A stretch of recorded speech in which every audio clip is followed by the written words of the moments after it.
Sa kinabuhi ko, simbahon ka. Sa kinabuhi ko, halaran ka. Pasalamatan ang tanan nga nahimo mo, Jesus. Salamat sa pag-antos mo sa krus. Igabalik ang pagdaig ko, diha lamang kanimo. Sa kinabuhi ko, Jesus, o daygon ka. Sa kinabuhi ko, simbahon ka. Sa kinabuhi ko, halaran ka. Pasalamatan ang tanan nga nahimo mo, Jesus. Salamat sa pag-antos mo sa krus. Igabalik ang pagdaig ko, diha lamang kanimo. Sa kinabuhi ko, Jesus, o daygon ka. Kay sama sa ulan, ginabubuang gugma mo. Sama sa adlaw, musidla ka sa kinabuhi ko. Kay sama sa ulan, ginabubu panalangin mo. Dawaton ko ang tanan, Jesus.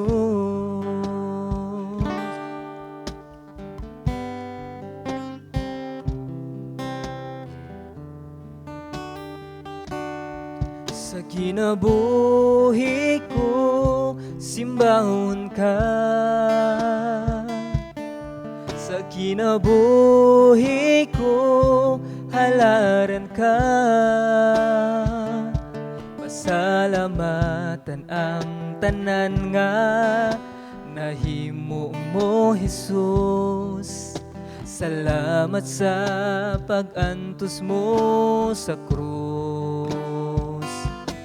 Igabalik ang pagdaig ko, diha lamang kanimo.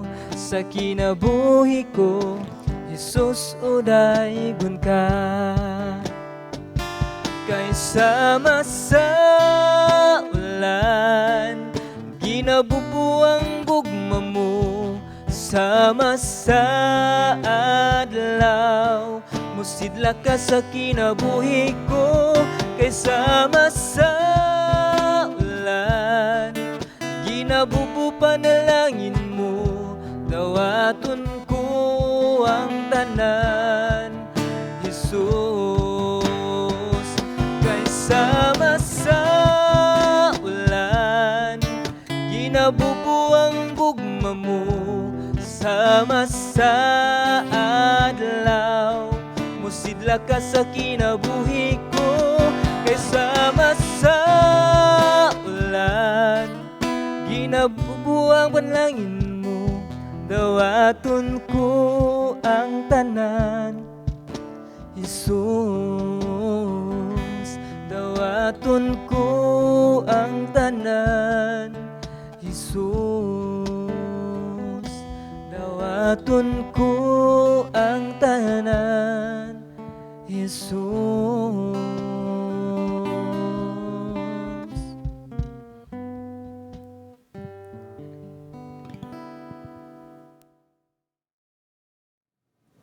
Naabot ba sa punto sa imong kinabuhi nga imo nang gibuhat ang tanan para sa kayuhan sa uban? Imo nang gibuhat ang tanan nga giila nga maayo para sa kaayuhan sa ubang tao or sa mga minahali mo sa kinabuhi. Tapos sa kinalasang adlaw, ikaw gihapon ang nahimo nga bati. Sa tanan nimong pagpaningkamot, sa tanan nimong sakripisyo, sa tanan nga agas sa imuha nga singot, apil ang luha, mga pag-antos nga imong gisagubang, dili lalim ang tanan, Gibuhat nimo alang ug alang sa mga tao para sa kaayuhan nila. Tapos sa kinalasan nga panahon, ikaw gihapon ang nahimong bati. Ikaw gihapon ang naay sayop. Ikaw gihapon ang nakasala.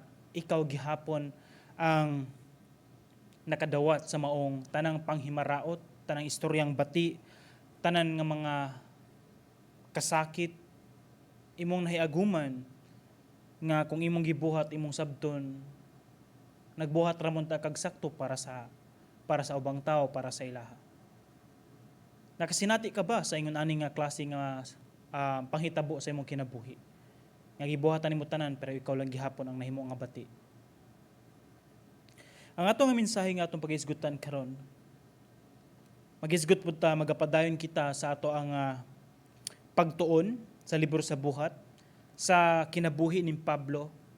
Nga diin si Pablo iyang gibuhat, naning kamot siya, gibuhat niya tanan-tanan para sa kaluwasan sa mga tao, para sa mga Hudiyo. Nibisan gani nituman siya pagbuhat sa mga pagsakripisyo, pagpaningkamot, ilahang pagtulunan, iyahang gipangbuhat para mahimo lang nga walay sarang usa ka bati nga sayop or mga pangdaot nga masulti nila batok sa iyaha. Tungod kay nagtinguha siya kalinaw, nagtinguha siya og kaayuhan ni ining mga tawhana. Apan ang atong paghisgutan karon, dili mao kung unsa ang atong ginahuna nga kung nagbuhat kag maayo, baslan ka og maayo. Dili sa tanang higayon, ingon ana ang maong mga panghitabo. So mao na nga diin ang Dios nagapanalangin ng daan sa iyang mensahe ug atong basahon ang ato ang mensahe sa Dios alang kanato karong adlaw diri sa libro sa buhat kapitulo 23.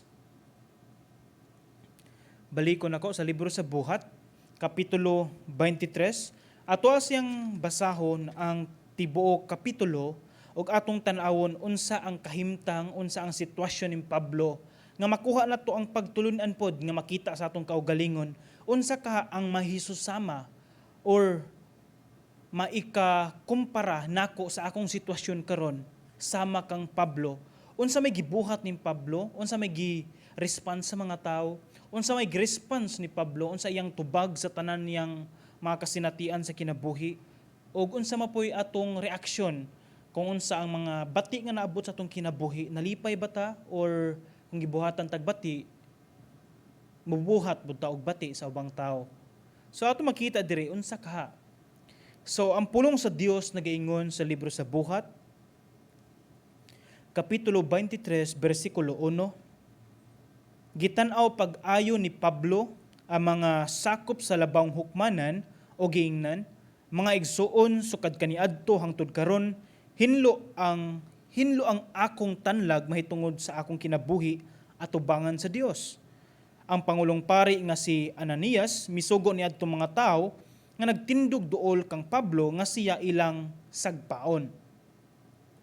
Og si Pablo miingon kaniya, silutan kaunta sa Dios, ikaw nga nagpakaron ingnon, anaa ka diha aron paghukom kanako sumala sa balaod, apan gilapas mo ang balaod sa pagsugo mo kanila sa pagsagpa kanako.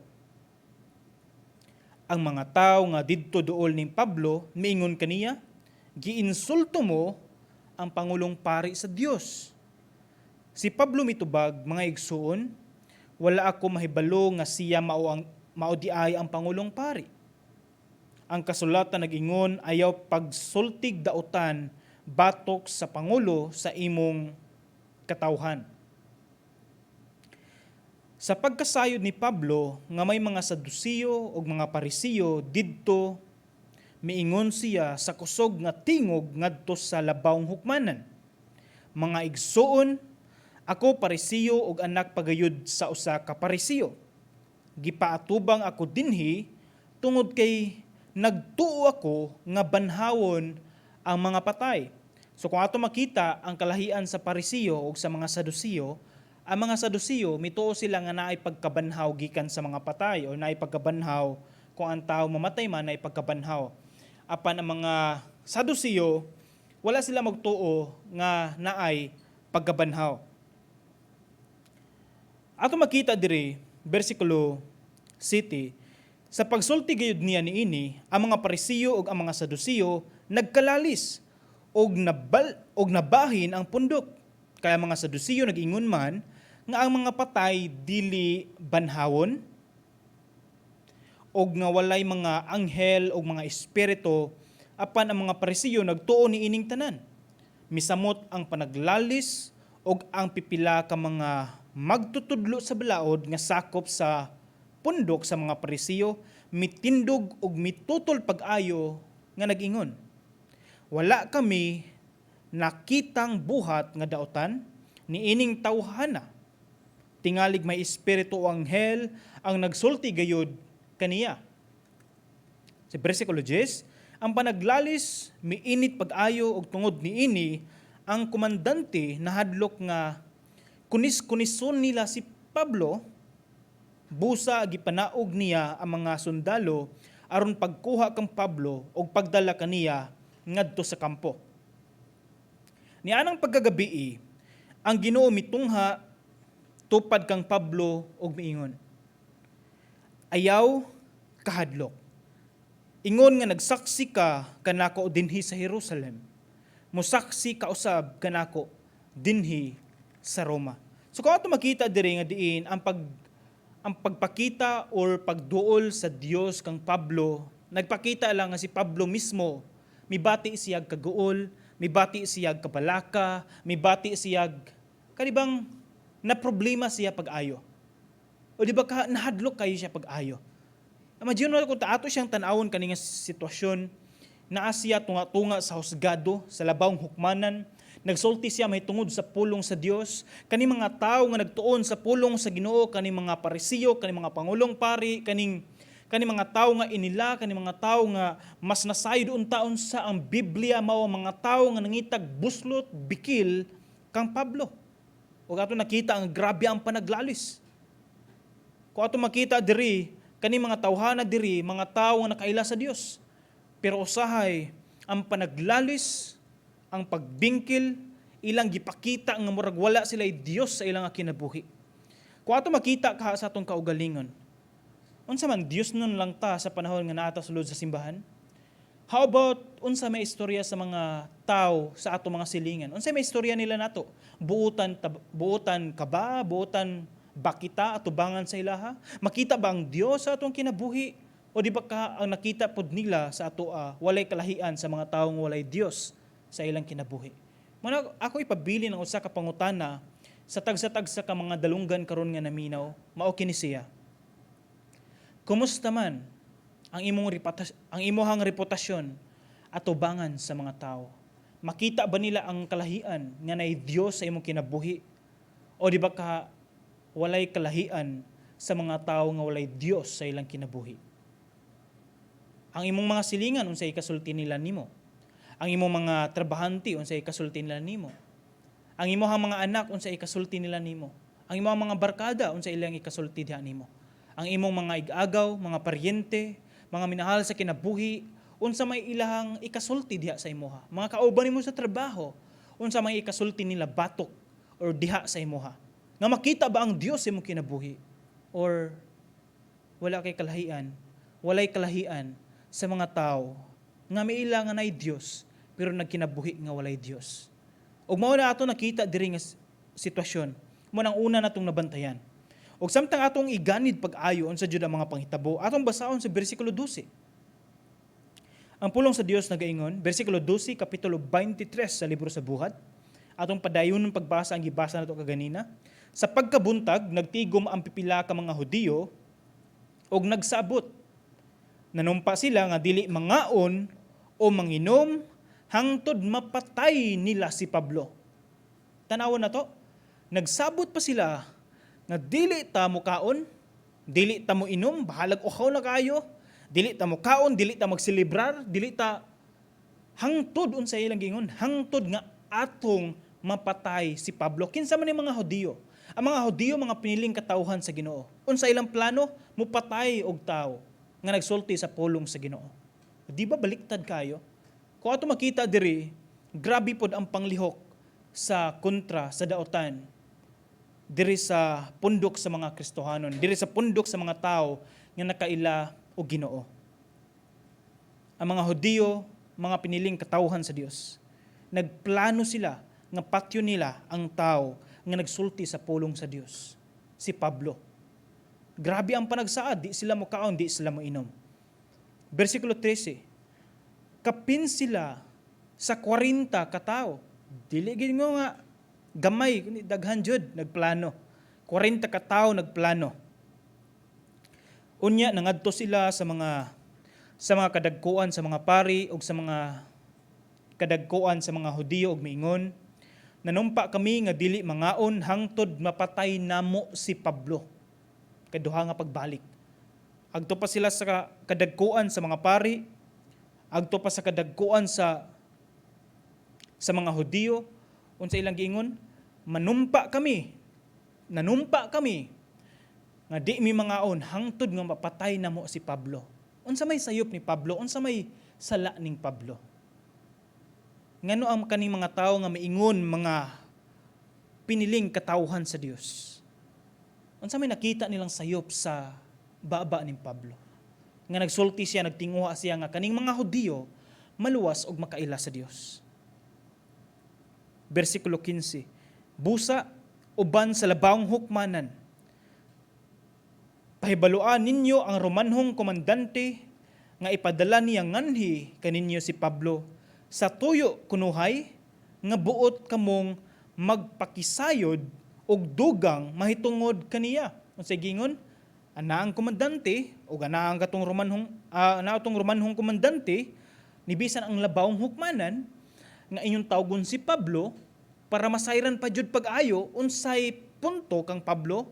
Pero ang naa silang unahuna, atik lang to, tungod kay ato nabasa diri, kunuhay, mao to ilang intensyon, mao to ilang plano, pero ang plano di ay mao ang patyon si Pablo. Grabe kayong mga plano. Unya, amo siyang patyon sa dili pa siya mo abot dinhi. Grabe plano. Ingon sila nga paari si Pablo, apan samtang padulong pa si Pablo, patyo na mo sila. Patyo na mo siya ngadto sa dalan, ngadto sa kung asa pa man siya ni agi or basta di siya maabot diring dapita o didtong dapita nga agtuan niya. Pero kung ato masayran sa kinabuhi ni Pablo, unsa ka ang iyang buhaton? Unsa ka ang pagpadayag sa Dios? Unsa ka ang mensahe sa Dios? Mao ni siya ang pinaka ngit-ngit nga sitwasyon nga nahiaguman ning Pablo. Kung ato makita diri si Pablo nagtinguha ra jud og kaluwasan sa mga Hudiyo. Pero ang kaning mga Hudiyo nagtinguha nga patyon nila si Pablo nga nagpahibalo sa maong kaluwasan gikan sa Dios. Ato makita bersikulo 16, apan ang anak nga lalaki sa igsuong babae ni Pablo nakadungog bahin sa laraw or sa plano, busa miadto siya sa kampo o gitawag ni Pablo, busa miadto siya sa kampo o gitug-anan niya si Pablo niini.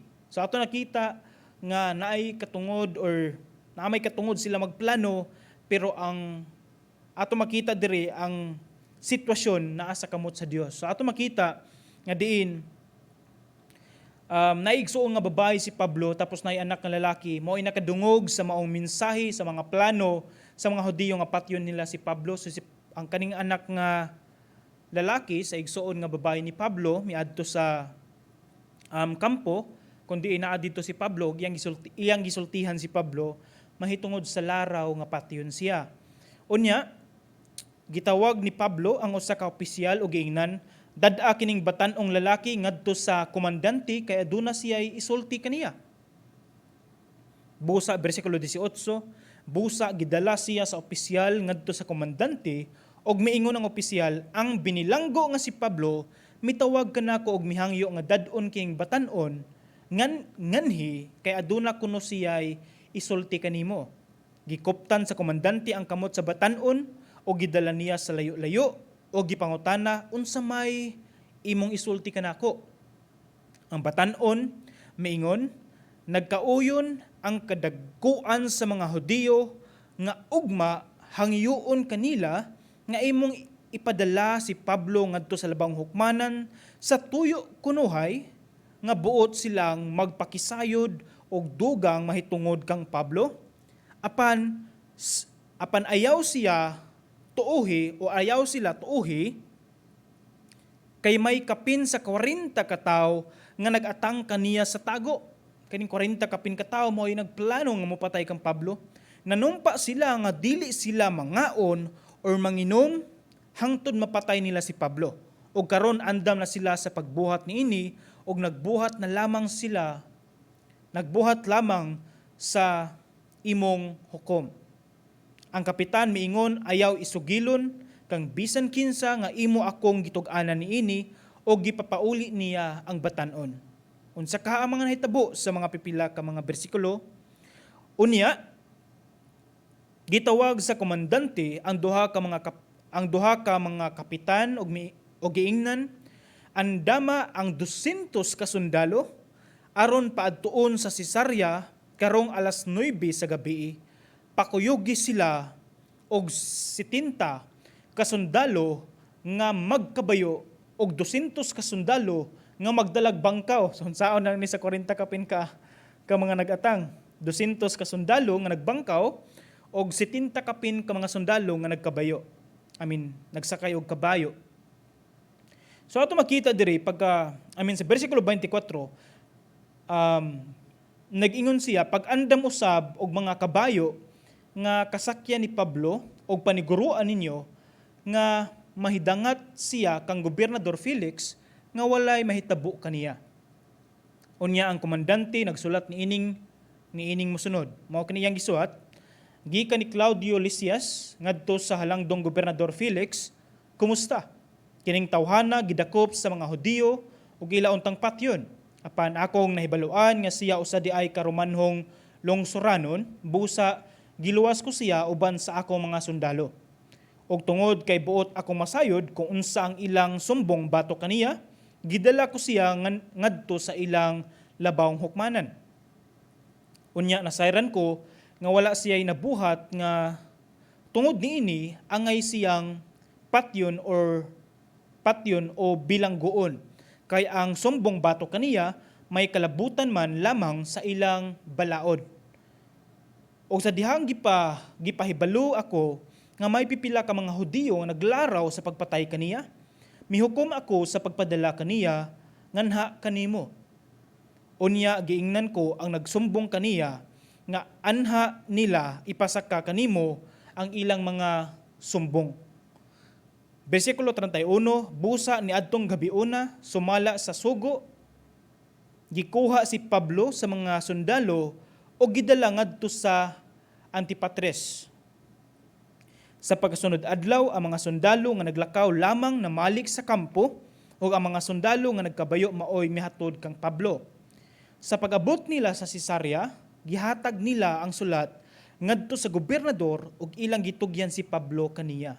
Gibasa sa gobernador ang sulat ug iyang gipangutana si Pablo kung taga-asa o taga-diin siyang lalawigan. Sa pagkasayod niya nga si Pablo taga Cilicia, miingon siya, husayon ko ang imong kaso inag-abot sa mga nagsumbong kanimo. O gipabantayan niya si Pablo didto sa palasyo ni Herodes.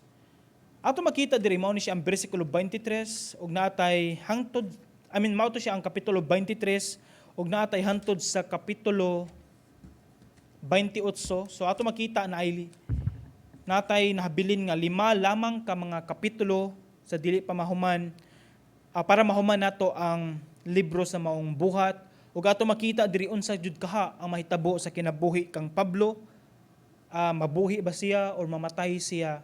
So ato masayran sa mga pipila ka mga kapitulo apan ang ato nakita nga gibasa kaganina mao ang sitwasyon nga diin si Pablo nagtinguha siya nga kaning mga Hudiyo makaila sa Dios, kaning mga Hudiyo makabaton sa kaluwasan, apan ang resulta nahimong bati tungod kay instead nga ang mga Hudiyo motuo sa gisulti ni Pablo mahitungod sa kaluwasan, kaninang mga Hudiyo nagplano nga patyon siya. Unsa may kung ato makita sa kinabuhi kang Pablo, unsa may sayop ni Pablo. Unsa may nabuhat niya nga daotan. Unsa may nasupak niya sa balaod nila. Tungod lamang tungod kay gibutang-butangan siya kay istorya, tungod kay nakasupak siya pipila ka mga pagtulunan nga dili nila makita nga naa man gani ebidensya. Apan kini si Pablo nagsulti mahitungod sa pulong sa Dios. Ang nagplano nga mopatay kaniya mga tawo nga nakaila, mga tawo nga nagmatuto or nagtamod sa maong pulong sa Dios, nagbasa sa mga pulong sa Dios. Grabe kay nila pagtuon sa mensahe sa Ginoo. Mao po ni mga tawhan nagplano nga mopatay kang Pablo. Kung ato makita grabe kabaliktad ang kaning klase nga mapanghitabo ug wala nagdahom si Pablo nga diin ang mopatay ra po di niya katong mga tawo nga maila og nakaila kung kinsa ang Ginoo. Ato makita diri sa kinabuhi kang Pablo. Una sa mga pipila ka bersikulo sa bersikulo 1 hangtod sa bersikulo 11 ato makita diri nga diin mibati og kahadlok si Pablo, mibati siya siguro mobati siya kaluya, mobati siya kahuyang, mibati siya kabalaka, mibati siya kahadlok. Apan nakita nato diri nga diin anaa ang Dios taliwala ni ining tanan. So sa mga panghitabo sa atong kinabuhi, bisan unsa man ang atong mga kabalaka, bisan unsa man ang atong masinati, mabati sa atong kaugalingon, atong kanunay hinumduman nga naa ang Dios taliwala ni ining tanan. Ni bisan ang Dios sa kinabuhi kang Pablo, miingon siya nga diin sa bersikulo 11 ni anang paggagabii ang Ginoo mitungha tupad kang Pablo ug miingon ayaw kahadlok. Ingon nga nagsaksi ka kanako dinhi sa Jerusalem, musaksi usab ka kanako diri sa Roma. Ang mensahe sa Dios nagpakita kang Pablo nga din mo padayon siya. Ayaw kahadlok, ayaw kabalaka. Unsa man ang naa sa imong kinabuhi karon nga tan-aw nimo ni bati kag kahadlok. Na ba kay sakit nga tan-aw nimo padulong na ka mamatay, mobati kag kahadlok nga basin mamatay ka? Na ba kay gikahadlokan nga laing tawo nga basin patyon ka niining tawhana? Na ba gikahadlokan nga kumusunod ka sa Ginoo basin mo palayo ang imong pamilya, basin isalikway ka sa imong ginikanan? Na ba kay gikahadlokan nga diin kung imong tumanon ang sugo sa Dios basin mawagtang ka matangtang ka sa trabaho? Na ba kay gikahadlokan nga diin kumusunod ka sa Ginoo basin mo biya ang imong mga higala? Basin kumusunod ka sa Ginoo mawagtang ang mga butang nga naa nimo? Basin kumusunod ka sa Ginoo mapobre na noon ka? Tuon kay muundang ka sa pagpanikas? Nga kumusunod ka sa Ginoo bati na noon ang mahitabo sa imong kinabuhi ug mao nang mabalaka ka, mao nang mahadlo ka tungod kay wa ka na sayod unsay mahitabo ugma. Pero kung ato siyang tan-awon kaning sitwasyon, taliwala ni ining tanan ang Dios anaa nagpanalipod kang Pablo. Anaa siya taliwala sa maong problema. Anaa siya taliwala sa maong kahimtang. Anaa siya taliwala ni ining sitwasyon. Ang gikinahanglan nato igsuon karon mao ang pagduol, mao ang pagsalig sa Ginoo. Kung imong tan-awon ang kabalaka, mabalaka jud ka. Kung imong tan-awon ang kahadlok, mahadlok jud ka. Kung imong tan-awon ang problema, maproblema jud ka. Pero kung imong tan-awon ang Dios taliwala ni ining tanan, makita nimo nga naa kay kalinaw, makita nimo matagamtaman nimo ang tinuod nga kalipay diha sa presensya sa Ginoo. Imong makita nga naiplano ang Dios taliwala ni ining bati nga panghitabo sa imong kinabuhi. Naiplano ang Ginoo taliwala ni ining tanan. Dili bungol ang Dios nga wa siya nakadungog sa imong paghilak. Dili buta ang Dios nga wala niya makita ang imong mga luha. Nakakita ang Ginoo, nakadungog ang Dios. Anaa siya taliwala ni ining tanan. Ayaw og biya sa Ginoo kung naa ka sa tunga-tunga sa maong problema. Kopti ang Dios, naa siya uban kanimo. Ug ato nakita diri nga pagtulunan panduha. Mo ang Dios bisan tuod ang mga tawo naglaraw, nagplano nga patyo nila si Pablo. Apan ato nakita diri nga diin nagamit ang Dios og sa kabatan-ong lalaki na kadungog sa maong plano ug iyahang gisulti ngadto kang Pablo nga malikayan mao ang laraw, daotang laraw sa mga tao. Ato makita diri ang pagprotektar ug ang solusyon nga gihatag sa Ginoo. Una, pagprotektar sa Ginoo. Like bisan unsa ang mahitabo sa imong kinabuhi, bisan pag daghan sa mga tao ang nagplano nga wagtangon ka sa trabaho, nagplano nga matakta ka sa trabaho, nagplano nga dauton kanila, nagplano nga magubay mong pamilya, nagplano nga bisan unsa pa ang plano o laraw daotang laraw sa tao. Kung nagpagamit sila sa dautan, kung ang Dios na plano sa imong kinabuhi, tugutan o protektahan ka sa Dios magkinaunsa man. Kung dili ni siya plano sa Ginoo, dili gina itugot nga mahitabo na sa Dios. Dili na itugot nga mahitabo na siya diha sa kamot sa Dios. Kung ato makita diri nga din ang Ginoo na siya plano, na siya pagprotekta sa mga tao nga nagtuman sa kabubuton sa Dios, ato makita diri ang proteksyon gikan sa Ginoo. Sumawa na nga din sa panahon nga naati problema, naati kabalaka na mubati tag kahadlok.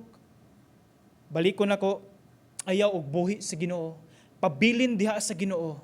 Tungod ka ang Ginoo andam siya mo protekta kanimo. Ayaw lang jud og buhi sa imong kamot gikan sa kamot sa Dios. Ayaw og hawa, ayaw palayo sa Dios. Kung layo ka man karon, balik duol diha sa Ginoo. Kay andam siya mo protekta sa imuha. Ato makita diri nga bisan tuod unsa ang nahitabo sa kinabuhi pantulong nga pagtulunan, ang Dios nagahatag og solusyon. Matag problema sa imong kinabuhi, ang Dios na ay solusyon niini. Na ay solusyon ang Ginoo sa tanang problema, mga pagsulay, mga kasakit nga nahiaguman nimo sa imong kinabuhi karon. Ana ay solusyon. Ana ang katubagan diha sa kamot sa Dios. Pangupat nga ato makita diri, ang Dios maoy nagkupot, nagkontrol ni ining tanan. Ayaw kalimot nga din ang Dios maoy nagkontrol ni ining tanan. Kung siya man gani ang nagbuhat sa kalibutan, kung siya man gani ang nagtugot nga diin daghan sa mga tawo ang buhi pakaron tungod kay gihatagan niya kahigayunan nga mag-usab sa ilang kinabuhi. Kung ang Dios mo nagbuhat sa kalibutan, nagbuhat sa tanan. Kung ang Dios mo itag-iya sa kinabuhi. Kung ang Dios mo nasayod sa kaugmaon. Kung ang Dios mo nasayod unsay mahitabo sunod simana, sunod buwan, sunod tuig, kung kanus ata mamatay, kung kanus akuhaon sa Dios ang atong kinabuhi, kung siya mo nasayod ni ining tanan, kung siya mo nagkontrol ni ining tanan, dili ba igong rason nga kita magpabilin diha sa Dios? Ang Dios mo nagkontrol ni ining tanan, magpabilin ta diha sa Ginoo. Ubati man nga naatay mga kabalaka, mga problema, mga kasakit, nga tanan nato mabugnaw atong relasyon ug layo na kay tas Ginoo tungod kay mas nalipay ta sa kalibutan kaysa sa presensya sa Dios. Kumubati man tag ingon ani. Akong pahinumdom sa matag usa. Dili kita mao itag-iya sa atong kinabuhi, dili kita ang nagkupot sa atong panahon. Ang Dios mao itag-iya, ang Dios mao nagkupot, ang Dios mo nagkontrol ni ining tanan. Kung unsa man ang butangan na ani mo karon, itugyan sa Ginoo. Ang imong kinabuhi ihalad sa Ginoo. Imong pamilya itugyan sa Ginoo. Imong negosyo ihalad sa Ginoo. Imuha nga mga minahal sa kinabuhi iampo diha sa Ginoo. Mao ni siya ang pinakaanindot nga pagabuhaton nato. Itugyan nato tanan sa Ginoo tungod kay ang Dios mo itag-iya nagkupot, nagkontrol ni ining tanan. Ug hinaot nga diin niini nga mensahe sa kinalasan nga pagtulunan, ako ipaabot sa matag usa. Mao ni siya. Si Pablo bisan pag nasayod siya nga mag-anto siya. Nga diin kumupadayon siya sulti sa mensahe sa Dios, mag-anto siya. Nasayod siya, ni bisan andam siya mamatay man gani para sa Dios. Ang pagtulunan nga ato makita dire. Kung ang Dios mao ang rason, bisan kamatayon, dapat dili nato balibaran. Ato makita diri sa tagsa-tagsa sa atong kinabuhi. Tinuod nga mubati ta nga mahadlok ta mamatay. Di ta ganahan mag-antos, di ta ganahag problema, di ta ganahag kabalaka. Apan kung plano na sa Dios, ayaw likay. Ayaw palayo sa Ginoo para lang di ka mag-antos. Ayaw palayo sa Ginoo para lang di ka magsakit. The more nga layo ka sa Dios, mas the more ang kasakit na mahiaguman nimo sa kinabuhi. Okay na lang nga magsakit ta. Dire sa kalibutan, sa pisikal na to nga lawas. Apan human ining kinabuhi, hangtod sa kahangturan, ana kitay kasiguraduhan diha sa Dios. Og timan sa panahon nga nagsakit ta, wala nalipay ang Ginoo tungod kay nasakitan ta. Wala nalipay ang Dios tungod kay na problema ta. Wala nalipay ang Dios tungod kay nabalaka ta. Wala nalipay ang Dios tungod kay nagpusnga-pusnga ta, nagkapangus-pangus kita, nagkapadol-pandol ta sa kalisod, sa kasakit, sa kinabuhi. Wala nalipay ang Dios niini. Apan malipay ang Dios sa kasing-kasing sa tao. Taliwala ni ining tanan. Taliwala sa mga problema, sa mga kasakit, sa mga pag-antos, magpabilin ba kang diha sa Dios? Kung magpabilin ang imong kasing-kasing, magpabilin ka diha sa Dios, maunay kalipay sa Ginoo. Maunay kalipay sa Ginoo. O mauna makita ang himaya sa Dios sa imong kinabuhi, tungod kay nagpabilin ka sa Ginoo, bisan unsa pa ang nahitabo sa imong kinabuhi. O hinaot ni ini nga mensahe, aton nakuhaan og pagtulunan nga diin maaplikar pod sa atong kinabuhi na kung ang rason, kung ang Dios mao ang rason, bisan kamatayon dili ko talikdan. Ang Dios magkapanalangin kanaton tanan, magampo kita. Labing gamhanan ug balaan namo nga Dios. Salamat Ginoo sa imong mensahe nga nagpahinumdum kanamo kanunay nga naa kay grabe kanindot nga plano sa matag usa. Nibisan o Dios, mobati man kami mga kasakit, mga problema, mga pag-antos, mga pagsulay sa kinabuhi. Apan nasayod kami Ginoo nga naa kay plano ni ining tanan. Aduna kini tumong, adunay rason, adunay pagtulunan likod ni ining tanan. Ug salamat o Dios nga diin sa imong mensahe nagpahinumdum kanamo. Na bisan unsa man mahitabo sa among kinabuhi, anaa ka taliwala ni ining tanan. Anaa ka nga moprotekta sa imong mga kanakan. Anaa ka nga diin mo panalangin sa imong mga kanakan. Anaa ka nga mopasaylo sa imong mga kaanakan. O anaa ka o Dios nga nagkontrol, nagkupot sa kinabuhi sa imong mga kaanakan. Ginoo, nagaampo ako sa matag usa sa mga dalunggan karon nga naminaw sa mong mensahe. O Dios, kanunay ipaabot sa ilang kasing-kasing nga diin magkinaunsa man ang mahitabo sa ilang kinabuhi, mas pilion nila o Dios nga magpabilin diha nimo tungod kay kining tanan aduna may katuyuan, ug kining tanan o Dios lumalabay lamang apilang among kinabuhi. Ang pinakaimportante kinabuhing walay katapusan diha sa imuha o Dios. Salamat Ginoo sa tanan, og nagaampo ako.